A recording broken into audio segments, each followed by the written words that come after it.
Welcome to Day-to-Day Health, a podcast all about machine learning in medicine, brought to you by two University College London PhD students. Me, Florence. And me, Davey.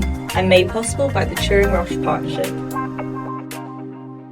Hello, welcome back to Day-to-Day Health. My name is Davey. And I'm Florence. And today we've got an episode on health apps for you. Just to remind you, I'm a PhD student at UCL's STS department, that's Science, Technology and Society department, and I'm doing my PhD on contested illnesses and epistemic injustice. And I'm a PhD student at the Centre for Medical Image Computing, and I'm doing work on predicting survival times in motor neuron disease patients using AI and MRI. And we are both, for this year, Turing-Roche Community Scholars. So we are producing for Turing-Roche this podcast series that you're listening to right now. So without further ado, let's dive into today's episode on apps. Let's do it.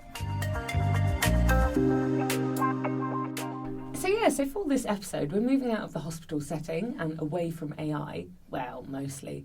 AI's everywhere, sort of, nowadays. And we are diving into the world of health data as it is collected, stored and analysed on our phones and tablets. So this is going to be distinct from our previously held discussion on wearables, even though admittedly we all tend to have our phones on us so much they are arguably wearables. But they are lacking specific tech for measuring specific variables, and they are communication devices first and, trackers second or third. But does that mean, because they can measure all sorts of things and do all sorts of things, that they end up being sort of jack of all trades, master of none devices? Does that mean that we can't get reliable measurements from our phones? These are all good questions that we will hopefully try to address in this episode. Also, if we're talking about healthcare apps on our devices, they don't just measure data, they can also act as logs and trackers. And a big difference with some of the various healthcare apps is that often instead of the app recording or measuring something automatically, you are the one to input the data yourself, which of course could bring in all sorts of human errors and subjectivities. Finally, apps can be used to access healthcare services remotely, and there was a huge number of these that came out in the pandemic, but many are now sort of shuttering. So we're going to think about the longevity of these sorts of apps versus the actual sort of need and demand for them. Yeah, so mobile health is often called mHealth if you kind of Google it, which I had no idea what it meant until I was like, what is mHealth? And kind of a startling figure is that there are over 350,000 digital health apps on app stores generally, so I'm guessing that means the Apple App Store and the Google Play Store. And the category of healthcare and fitness apps is the third most popular category in 2020. But to be fair, that was like the pandemic years. So I'm not bit of extra context I'm not there. super surprised. And I was looking up how much the digital health market is worth, even though I really don't know what this figure means, like in real terms. But also, I don't think anyone else knows what it means because there were so many different estimates. But basically, it's in the hundreds of billions of dollars. There were different zeros attached to like how many billions, but there are billions. And people are saying that it's growing. This area is growing partly due to a rise in chronic conditions such as cancer and diabetes because of an aging population. So there's more need for people to track their health because they're noticing their health more. So it's definitely a growing industry, this 100%. one. And also, 46% of smartphone users have at least one health-related app. And I'm assuming this means not just like the health app, because I think 100% of smartphone users will have their inbuilt health app. But thinking personally, I have 3 on my phone, and I'm not exactly a health and fitness fanatic. What makes these apps so popular? And I think a core part of it is just having increased accessibility of healthcare information. I mean, we talked about this in the wearables episode, but just people feeling like they have increased autonomy and feelings of control over their own health. Having a bit of agency rather than being at the whims of the NHS. Maybe. 100%. There are 2 rough categories of these apps, and that's medical apps and health apps, and to the untrained ear, these sound exactly the same. But health apps are made to promote general well-being, healthy habits. So the wearables and trackers we talked about in previous episodes, it's like meditation, calorie counting, step tracking, that sort of thing. Very popular examples are like Headspace and MyFitnessPal. Those are health apps. And I did quotation marks if you can't see. And medical apps are apps that are specifically designed to provide a healthcare-related service, diagnosis, treatment, or support. So these apps are more subject to regulation. So in the US, they'll probably require approval from like the FDA or other medical bodies. We're going to be talking about both these sorts of apps today, and I think we're going to start with looking at medical apps. Okay, yeah, so I thought I would bring a mini case study to the table here. You mentioned chronic conditions, I know. You mentioned chronic conditions like diabetes and things being obviously a huge issue, a growing issue. So I've got an example of an app here that works as a way of managing diabetes.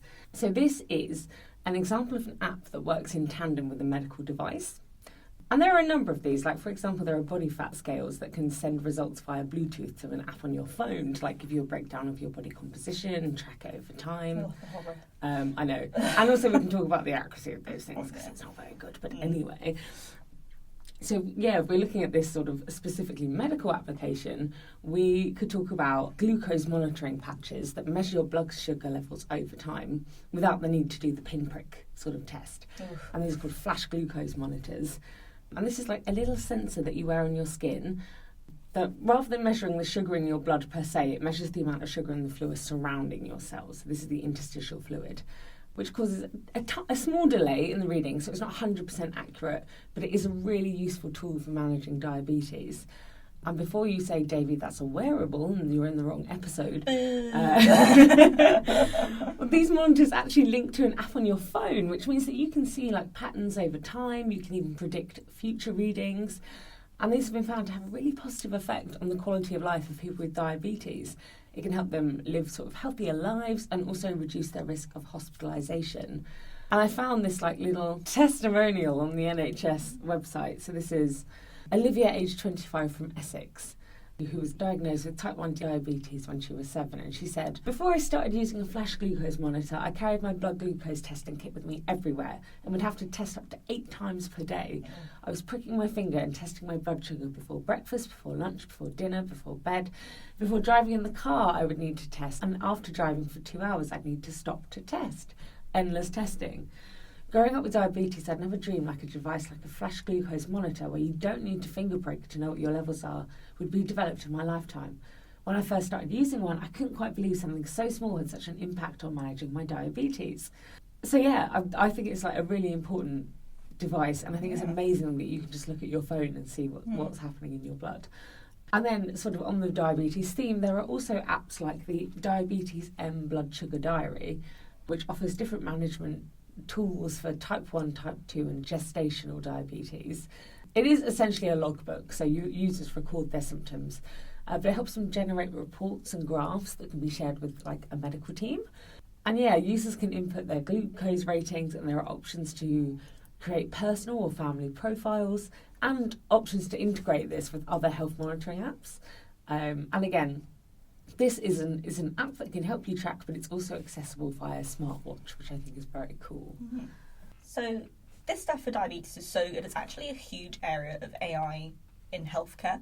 There's a lot of work. I think I may have mentioned this on other episodes, to be honest, where you're doing longitudinal monitoring of blood sugar, which means you're getting blood sugar levels at different time points. And there are lots of AI methods that can be used to predict future blood sugar levels. And this could be used, if it's good enough, I'm not actually sure if it's good enough, I've not read the papers recently, but it could be used to automatically dose insulin. And so potentially Olivia, aged 25 from Essex, could have an even better time, and that it's completely out of her hands and she's just living her life generally just with a slightly small adjustment, which would be pretty cool. That is cool. Am I wrong? Aren't there like little insulin pumps that exist at the moment? Yeah. And then you get AI in the mix in it. I'm not sure if AI is in those now. I would guess not. I actually don't know.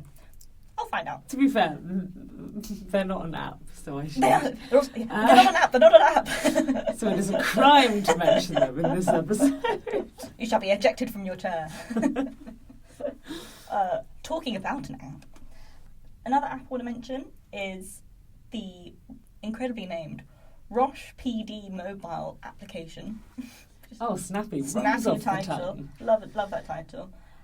To be fair, there's always a bit of you need to make sure that you're not being tasteless when you're making apps, writing papers for quite harrowing diseases. Because, like, I think it's not because personally I love a paper with a joke in the title. There are times when that's appropriate and times when it is not appropriate. Yeah. So I think maybe in this case, and PD is Parkinson's disease, keeping it quite clinical is maybe the best way to go. Probably the best way to go. So this app is made by Roche, and although we're part of the Turing-Roche Community Scholar Scheme, this is not like, I'm not a Roche shill. This is not a hashtag ad. It's just a interesting app. And it's made in partnership with PPMI, which is the Parkinson's Progression Monitoring Initiative, which is set up by Michael J. Fox Foundation. And PPMI is a data collection initiative that researchers use to try and figure out more about progression in Parkinson's. So they take MRI, genetics, fluids, clinical measures from healthy people and people with Parkinson's to try and figure out what drives progression. I'm actually using it in my PhD work, so I saw it and I was like, oh, that's what I do. But this app... Oh, sorry, go on. I was just going to say, no, that's really cool, and I've come round to the idea of, like, using as much user data as possible to train this sort of thing. Yeah. And this initiative isn't... How do I say this? This initiative is with people who have consented to be on the data, like the data initiative, basically. It's people who have signed up and now they're getting their data enrolled. And this app is part of the initiative, and it is used to test, quotation marks again, people with Parkinson's on how severe their tremors are. So tremors is a very common part of Parkinson's. It means that you have involuntary movement. And this app has 6 tests. The first test is a voice test where you say, ah, as long as you can. And then the app will pick up tremors in your voice. So that's quite interestingly using kind of the phone capability of a phone, which I feel like is not used that often. Yeah. Back to basics with this one. Back to basics, and I love it. Got a balance test where you just hold your phone and stand still for 20 seconds. A gait test where you walk with your phone in your hand. A dexterity test where you're like tapping boxes on a screen, more like an actual game. You measure your rest tremor, which means you lay the phone on your lap and you sit down, and it kind of measures how many tremors you have just doing nothing. And then a postural tremor, which means that you are holding your phone out on your outstretched arm on your palm, and it kind of measures your tremor far away from your arm. What I love about that is that they're using like all these different features of a smartphone and exploiting them for to test a whole bunch of different things. That is so smart. I thought that's brilliant. Like, really make the cool. most of the fact that a smartphone is just a ridiculous piece of kit that we all have in our pockets. Yeah. It's like, it could be a whole medical test suite. And once they developed this app, they looked at a study where they used the app on 316 Parkinson's patients. So actually, for Parkinson's and rare diseases, degenerative diseases, it's actually quite a big study. And kind of the results they were monitoring, because this app it's not trying to cure Parkinson's, it's not trying to slow down the progression of Parkinson's, it's trying to help people with Parkinson's. So the results they're monitoring were adherence, which I think will come across quite a lot in this episode, which means how many people are using the app and how many people are actually going to keep using the app. Because I've downloaded 1 million apps that I've used on the first day, and then I never use again. Forgotten about for the rest of time. Yeah, just letting them eat up CPU. Exactly. And this is a major barrier to technology usefulness. Like, no matter how good an app is, if you don't remember to use it, it's completely useless, obviously, because you're literally not using it. But this app actually had good adherence. Of around 95% of people kept using it in 4 weeks, which is actually huge. Good, and we'll go on to other adherence figures and you'll know, oh, this actually is pretty good. And I think they thought that part of this was due to the fact that these tests are quite quick. It's only a couple minutes to do all of these tests, and that's all you need to do. You can input more about like questionnaires and stuff, but the main stuff is just those 6 tests. And they also looked at correlations between their tests and already established clinical scores. So in the clinic, a doctor will look at you and say, okay, I think you are scoring a 10 out of 20 on this motor skill assessment, basically. And that is done quite subjectively. There are kind of questions you want to hit, but basically it's quite subjective. And a major part of this app would be to make sure that those tests that they've designed are lining up with what is used in clinic, otherwise it's just not clinically useful. But they found that it did correlate with already established clinical scores. So it's not only useful to patients because they're actually using it, but it's also useful to clinicians. So it actually integrates into what they Exactly. are already doing. Yeah. So this is kind of a case study, as you said, on kind of the problems that every medical app has of adherence and also clinical usefulness. Because even if a patient's finding it useful, if it's not useful for a clinician, there probably will be no Further end use for usefulness this, to the patient, because, like, you know, the clinician is helping them. And the final kind of medical app that I found was called CareVive. I think that's how you say it. I think it's probably, or CareVive. CareVive. And this is a remote cancer patient management software. And what it does is it combines electronic healthcare records, which is basically just your medical records from your doctors and your hospitals. And it also incorporates guidelines that are being created by the medical regulatory bodies and patient-reported outcomes, which means that patients are logging stuff in the app themselves. And what this does is, when a patient is being given a treatment for cancer, they can log their symptoms, and these symptoms can go back to the clinician, because there are so many side effects to cancer treatments, and some of them really need to be caught early so they don't develop into something even worse. And treatments need to be replanned and all that sort of stuff. So this app is supposed to make sure that happens quickly. And also what's interesting is that it gives back advice to the patients on being like, oh, you feel nauseous? Have a Sprite. I don't know. They probably don't say that. That's my non-doctor brain talking. But they give kind of advice back to the patient, which I thought was quite cool. That is nice. It's also, it makes me think, like, obviously it's not meant to be, and it isn't a replacement for, like, a healthcare provider, but that's got to feel slightly better than feeling like left to your own devices. If you tell an app, this is what I'm feeling right now, and it goes, okay, here's what you can do. Yeah. That's got to be calming or reassuring or something. Especially better than Googling. Yes, so you don't just get inbuilt. the terrifying, horrifying results. You get like a little calm. Oh my god, I googled recently, oh, my leg is going a bit numb while I'm running. What's that about? And it was like, you're dying. Yep. Sorry. It's like, good old Google results. Turns out it was just the way I was running. Yeah. And it was just hurting my leg. So, like, I was honestly really stressed out for like a day. But, so they did some studies on this app, and one of the studies was looking at 25 breast cancer patients. And I thought a really interesting result of this. So they made the patients use it, they tracked how they were feeling, they also tracked how the care providers were feeling, so the hospitals and the cancer departments. And interestingly, they found that patients really enjoyed the experience of using the app. They thought it was super useful, it made them feel calm, made them feel like they were being listened to. The providers really didn't like the app. They found it just cumbersome and time wasting, because a part of this app is it can integrate directly into the caregiver system, care provider system, and they can see the data that the patients have put in, and they can have more information. But I suppose, is that more work for you to do if you're a clinician? Like, oh god, now I have to read and parse all this data from an app. Yeah. And what I thought was quite funny is that they kept saying, the biggest problem is that we just had to keep logging in, which I thought was a very funny, like, software issue. That's a user issue, isn't it? It's like forgetting our passwords, and I'm like, well. But still, if it's not seamless, it's not seamless. And also, what I thought was quite funny was providers felt like the app was telling them what they already knew. Because the patients are being given, like, recommendations to, how to manage nausea. So were the providers. They were being said, oh, maybe you should do this with your patient. Maybe this is a recommended treatment plan. And providers were like, they were telling me what I already knew. Yeah, yes. I went to med school and I've been practicing for 15 years. I think I do know what to do.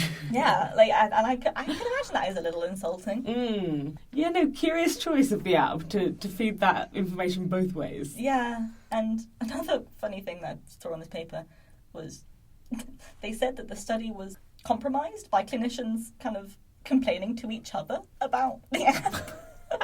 Which I thought was hilarious. That everyone just gossiping about the app. Anonymity ruined. And everyone's opinions just kept getting lower on the app because everyone was like egging each other on, being like, yeah, I hate this app, it sucks. So I thought that was quite funny. Although the only thing is the study is not like super robust because it's only 25 patients. And I think it might have only been one care provider. So obviously... I'm going to say, if everyone was gossiping, it's just like very localised to one 100%. place. So I can't say exactly that this app isn't really good for providers. And also, let me just see when this was. I absolutely love the idea of, we're all like, the apps and the AIs is going to outpace the health providers, and the health providers are like, what if we just trash talk into the ground, and then I still have my job? Yeah. So this study was actually from 2017, so, it's been 7 years. No. Yeah, I know. We need to go for this. Oh, Florence. I know. Oh, no. So it's been 7 years, so a lot has happened. A lot of progress in medical apps. So potentially this has, gone quite a way now. But it was only a single-arm study as well, which means that everyone in the study was using this app. So no sort of double-blind. Yeah, nothing. no one was not using it and then seeing if it was actually helpful or if providers were just, gossiping for gossiping's sake, which I get. No shade there. I love that. So I think this is a really good example of developers of these apps need to not only think about the patients, but also the targets, which is the clinicians, really, at the end of the day.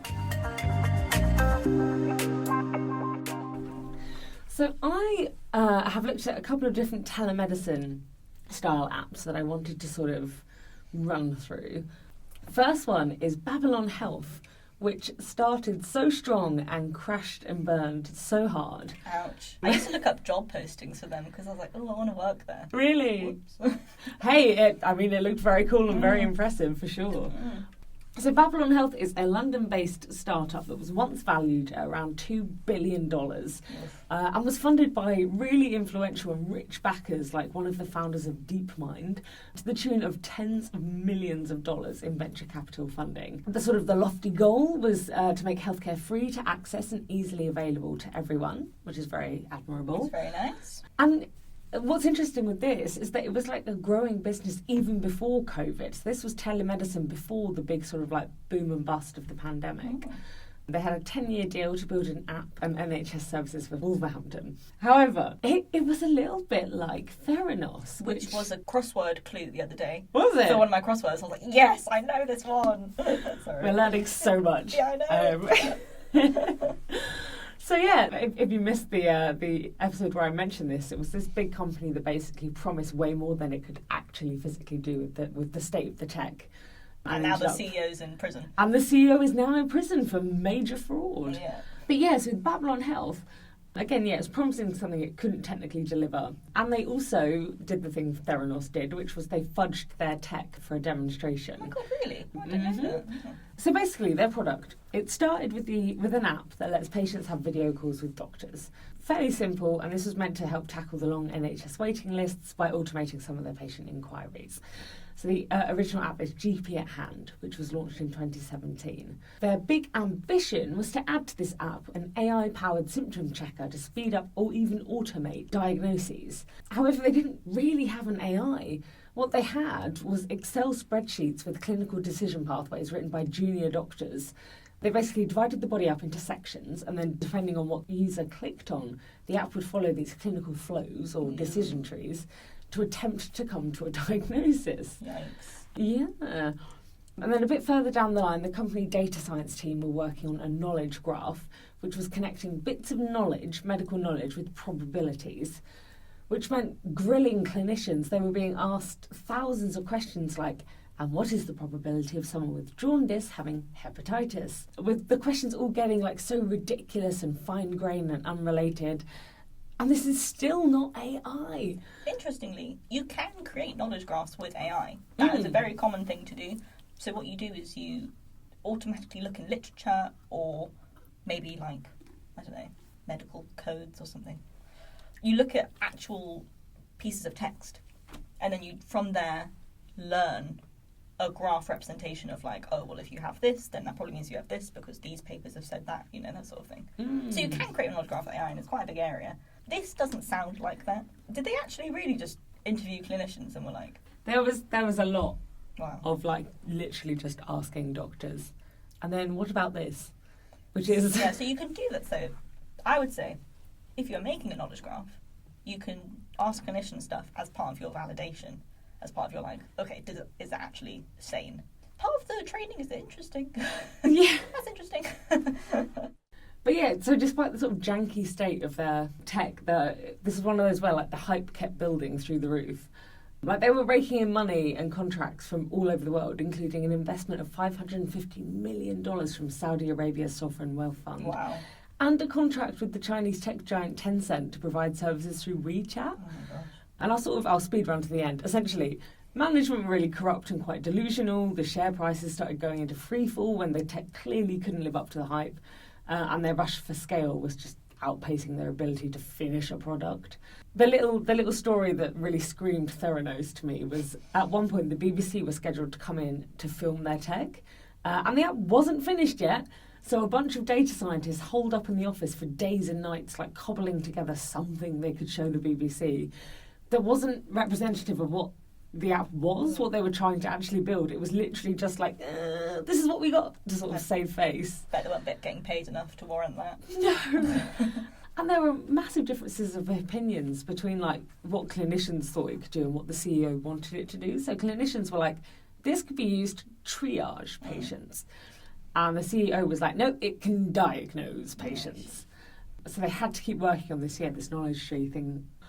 In 2017, Babylon claimed that its AI performed better than humans on assessments used to test doctors' diagnostic skills, which immediately, like, experts and clinicians turned around and were like, sorry, excuse me? So Dr. David Watkins pointed out that the AI would ask weird questions that a clinician wouldn't, like asking a 66-year-old woman if she was pregnant or breastfeeding. Probably not. And also, concerningly, failing to spot the symptoms of a heart attack. Yeah, that's not great. Not amazing. That's not great. So in 2019, Wired report that Babylon is costing the NHS upward of £26 million. In 2020, and here's where our data safety stuff comes in, Babylon admitted that GP at Hand had suffered such a huge data breach, which it meant basically that users were able to see dozens of video consultations done by and for other patients. Oh my gosh, this is a car crash. It's so bad. It loses its deal with Wolverhampton and the other major Not contracts. Wolverhampton! I know. In 2022, in 2023, the US shares became worthless. The US arm of the business went into insolvency and the UK arm into administration. Parts of it were sold off. There's a couple of bits still sort of... A few of its assets are still sort of like carrying on. So there's a telehealth practice that is still serving about 700,000 people in the UK through big providers like Bupa. And GP at Hand is still sort of struggling on. But yeah, all in all, bit of a disaster. It never actually turned a profit. And the Wired article by Grace Brown from September 2023, where I got a lot of the information for this, was titled, "The Fall of Babylon is a Warning for AI Unicorns." Nice. And I think that is something that we really need to contend with in this space of however many hundreds of thousands of these health apps and things. A lot of them are a flash in the pan or are promising things that they can't physically do. Yeah, it could be a bubble. Oh, and also, just to define an AI unicorn if people don't Yeah. Because I didn't know this quite recently until I saw like a poster in my office that was like, build your unicorn today with this company. And I was like, what? I was like, what do you mean? So it's a private startup firm that's valued at more than $1 billion. That's what a unicorn is. Apparently only 6 companies in 2024. Well, unicorns are rare. Unicorn. Anyway, yeah, that's what a unicorn is basically. So moving on to an app that actually has been like wildly successful and really does what it says on the tin. And I'm not 100% sure how to pronounce this. No. It's 1mg, and I don't know if you're meant to say 1mg or 1 milligram or... And in fact, they've just recently changed their name to Tata 1mg. And again, Tata. We're going to go with Tata. Yeah, tartar sounds like tartar Sounds sauce. odd, doesn't it? Yeah. It's probably not tartar sauce. So this is basically, it is a functional telehealth app. It's an Indian app that is... I love the use of functional there. Well, This you one know, actually after the last one. Dream big. Yeah. This was founded in 2015 and it is used now by upwards of 5 million people. Wow. As of last year, it's the market leader of the telehealth sector. Basically, this app lets you chat with doctors, buy medicines online. It gives you information about medicines. It can help you organise lab tests with like couriers that will come round at a certain slot and like pick up your samples. That sounds amazing. I know. And then your results will be securely emailed back to you. Bonuses include that there is quick and free delivery of the medications and heavily discounted medicines. That sounds a bit dodgy. I'm going to actually get to that because, I was like, how far do we want to trust like cheapo drugs. Yeah, I'm not buying my medicines on eBay, you know. Yeah.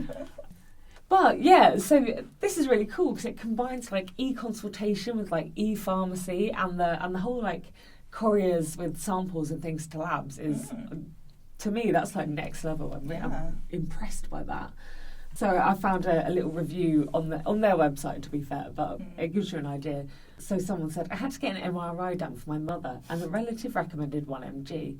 I booked the test online with a reputed lab near my home. I received a call from 1mg's radiology expert who helped us with the test preparation instructions and appointment details. The experience inside the lab was very good. So it just seems like this sort of like quite well-oiled machine. Yeah, it's very hard to get an MRI. It's quite tricky. So they're also very expensive, MRIs. Just to, like for the healthcare provider, they're incredibly expensive. Yeah. So I wonder. Well, as we're going to get to, this is not a profitable business.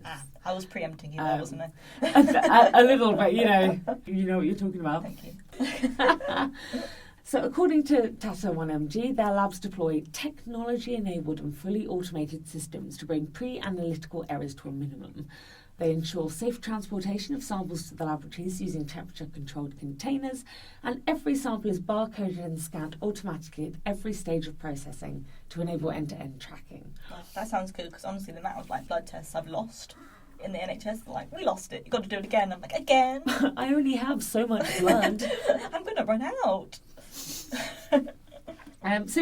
So all of this sounds like really cool, quite space-agey, very impressive. Unfortunately, as we just said, this type of app has been found to be particularly unprofitable. Yeah, not surprised. And not only Tata 1mg, but like all the other top apps in the telemedicine sort of telehealth field are in heavy losses. So in a story written for Forbes India by Rajiv Singh, he said it's hard for the apps to compete against real pharmacy, like brick and mortar pharmacies, because they're often open 7 days a week. They take orders over WhatsApp, they accept all modes of payment, they deliver for free, which sort of renders moot a lot of the benefits of the online version. So the pharmacies in the UK do that? That sounds amazing. Take orders over WhatsApp. I know. This is India specific, but we could learn a few things. I think this company could come to the UK. Genuinely, how easy would that make life? Oh my gosh. I've never WhatsApped my pharmacy, but maybe I should start. I'm coming round tomorrow. Have my meds ready, thanks. And so this sort of like unprofitability, it doesn't help that a lot of these apps and companies got their start in the pandemic and now they're sort of floundering in the return to, quote unquote normal. Sort of reminds me of all the laptop companies that made enormous profits and then were like, yes, we're going to scale up production. And it was like, actually, no, the pandemic's over now. And also, everyone has a laptop. You only need a laptop sort of every now and then. Oh, no. But yeah, so if we sort of hone in on the pharmacy delivery aspect, this article points out that the apps tend to focus on their discounts as their main attraction, when perhaps the writer suggests they should have been stressing their fast delivery. And I sort of agree because, as we just said, on a human level, do you want cheapo drugs bought online? I don't want expensive ones, but I also don't want, like, really cheap ones. You might be inclined to pay a little bit more if it's, like, your health or your family member's health on the line. Yeah. And also, like, the article points out that normal pharmacies can usually match online prices or discount even further, and they don't have delivery costs because people walk in and pick the things up. That's not great. So, the online pharmacies have been stuck with huge discounts, delivery costs, and poor loyalty, which, Also, he points out that outside of the pandemic context, online players trying to disrupt retail pharmacy found there wasn't really much to disrupt. There's no weaknesses to exploit. Like, pharmacies work well. They're a simple, right? Yeah. There was no, like, huge flaw in how pharmacies work to be like, and we filled the niche. It's just like, oh, well, now I can either walk in or use the app. However, so this article for Forbes India suggested like these businesses are going to stay unprofitable in the short term. In the long term, however, there may be a switch over to the online. And I can see that. I think it takes people a little bit of a time to trust these sorts of apps and things like that.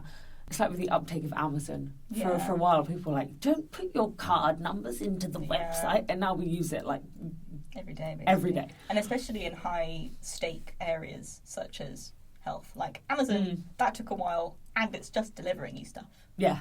Like this is like delivering you medicine. Yeah. So I can understand why people will be like, I'm just going to go to the pharmacy. Well, I was going to bring this up, but like for a little while, in the UK, you could use an app, the Lloyd's Pharmacy like direct app, and you would send your prescription to them, and then they would deliver your medicines to your door, ostensibly. Except, so I tried this for a little bit because I have like regular medication that I've got to keep on top of.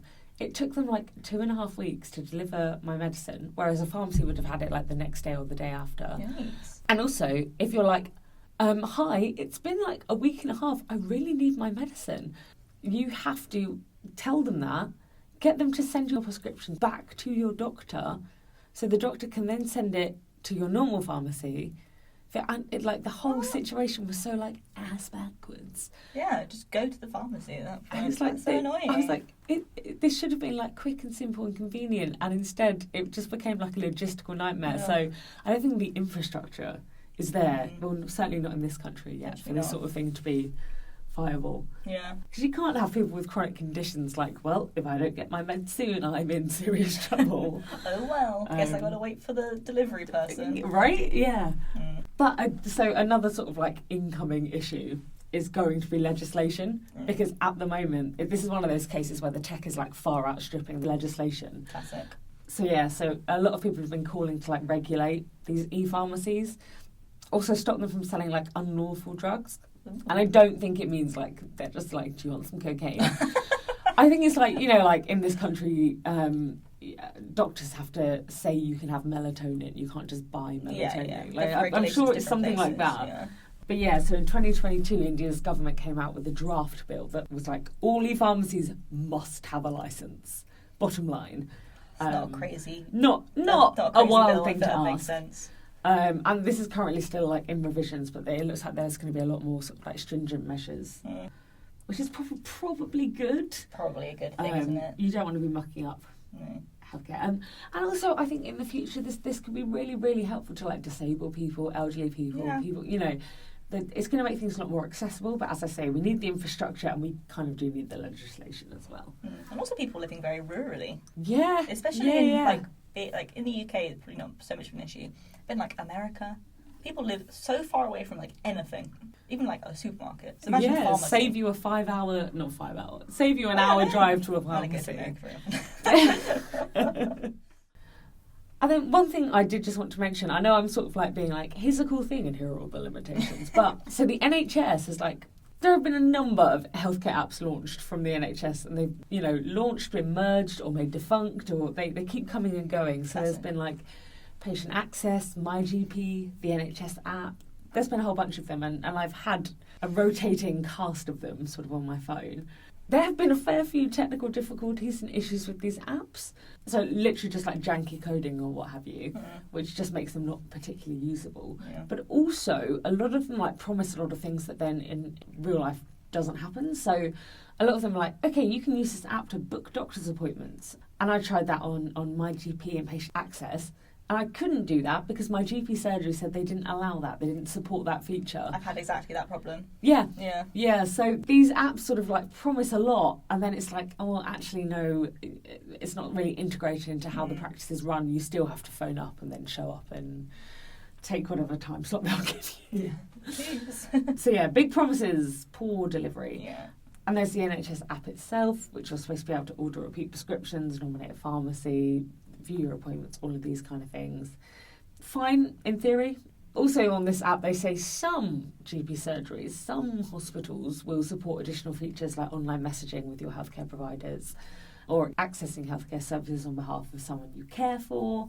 But this is all sort of like very conditional. It really does depend on the locality, and I'd be interested to know how many some places actually support this. Yeah, some is a very subjective. Some is doing a lot of work. Yeah, it is. So they say in terms of data security that it is very secure, and there are things like you need to use a password code or your biometrics to log in, and the app says that data that might be collected but not linked to you includes your location and diagnostics. I am sure it's okay, but considering like the functionality is quite poor, I would be concerned of data leakage from, or just being compromised. Also, it's sort of like the human factor thing again. I mean, sometimes you just want to talk to a human. Yeah, and that's super tricky, isn't it? I mean, calling up at 8 a.m. being like, please give me an appointment. You are number 45 in the queue. No! Yeah. And yeah, so I read this article by Sarah Doward, writing for the New Statesman. She points out that this sort of tech is currently a bit like a plaster over an open wound. So like 10 years ago, Jeremy Hunt promised that the NHS would be paperless by 2018. Lol. That didn't happen. And then Sajid Javid set a new goal of being paperless by 2025. Last year, in 2023, it was announced that that was unachievable. Yeah, I'm not surprised. 71% of NHS trusts still use paper. Yeah. Hospitals still are using fax machine and pages in 2024. People phone up to be told to use online services to find that the website is broken and have to phone up again. Basically, her sort of takeaway was maybe we should be fixing the infrastructure before introducing more of these apps. That's not a hot take. I feel like that makes sense. Anyway, there are lots of cool and promising things out there. I'm just not sure that the NHS offering of apps counts. Yeah, and all of those speak to maybe we should have more regulation of these things, which obviously India is trying to do, which is cool. But wow, we need to take a few leaves out of other people's books, I reckon. Yeah, and also interesting that government, well, the NHS, bought in so much to Babylon Health. Yeah, it kind of shows how much people can obscure, like how well the company is actually doing. I mean, how many people can fudge data? Yeah, I mean, it is right massively. for like every part of life, basically. Which, if you think about too much, is it distressing? Yeah, it is. So I try not to think about it. But yeah, well, good thing they never gave me a job.